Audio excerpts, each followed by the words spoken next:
giants, and it's easy to see why when the 29 tallest mountains in Norway all reside here. From the 250 miles of trail that wind through the national park, I pieced together a 42-mile loop that started with the ferry across the lake to Yendebu. I wasn't hiking alone. With me were my two friends Peter and Thibault, and we set off into the mountains on an afternoon of gentle rain and rolling clouds. The first miles were full of birch trees and grazing cattle, and the rain was on and off as we climbed up into the higher valleys. We stopped at the edge of a lake above a huge waterfall and settled in for the first night in the mountains.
Day 2 would prove to be the most challenging, starting with more on and off rain that would harry us most of the day. We crossed huge talus fields on the side of lakes before catching our first glimpse of wild reindeer in the distance on trail. The landscape was more alpine than the valley we set off from the day previous. Gone were the trees, but now we were level with the curling bottoms of clouds. At mid-afternoon, we stopped by the first mountain hut of our trek at Liversbu for a quick break before heading off into the rain to find a place to sleep for the night. As the rain intensified and the temperatures dropped, we scoured the lakes for any spot of ground that wasn't full of rocks for our tents. Finally, we found a flat spot on a rise and settled in for a windy night.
Breakfast that morning was a relief. The rain, wind, and cold of the night previous had been exhausting, but we looked around to sunny skies as we packed up our tents and appreciated what the mountains looked like when they weren't wreathed in mist.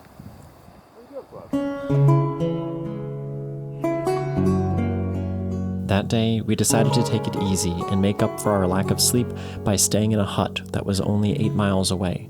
Our path descended down through the valley where we crossed the branches of the main river a few times. We saw reindeer again across the valley and admired the wildflowers that dotted trail. When we reached the hut at midday, we got a room for the night and finally got a good night's sleep.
Day 4 was possibly my favorite of the adventure.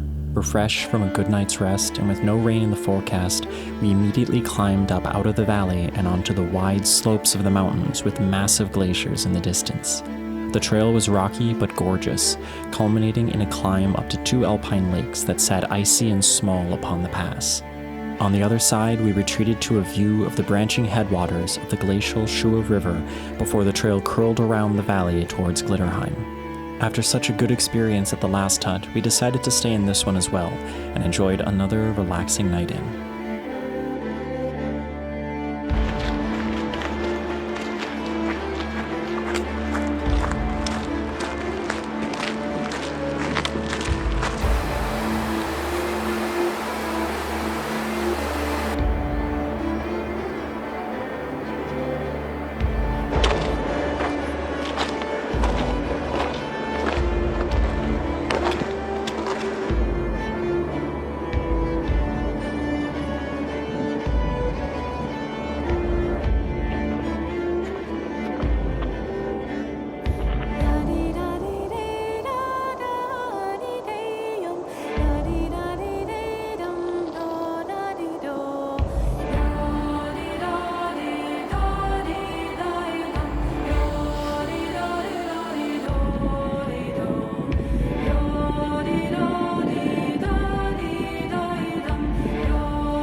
Day 5 was full of sunshine, enough that it was hard to believe just 3 days previous we had barely left our rain jackets.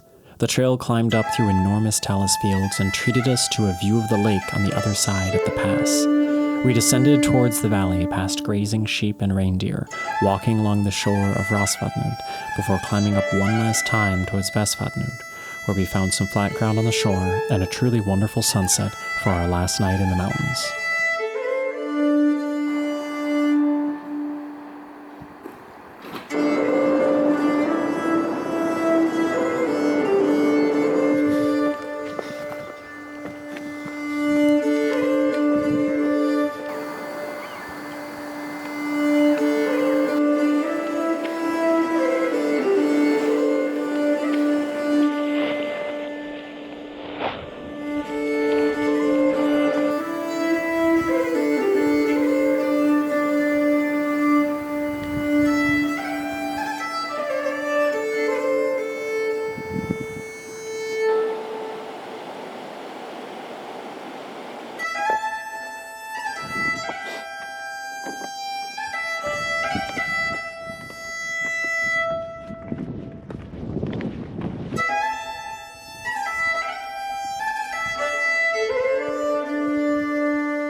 It was a beautiful last morning on trail. With sunshine and a gentle wind, we descended from the lake and took our time walking the last 2 miles of our adventure. We saw amazing views of the lake we started from as the trail wound around the rocky side of the mountain, and we saw more and more day hikers the lower we went. Finally, after 6 days of walking, we reached our destination on the banks of Yenda Lake, absolutely full of adventure and wondrous beauty.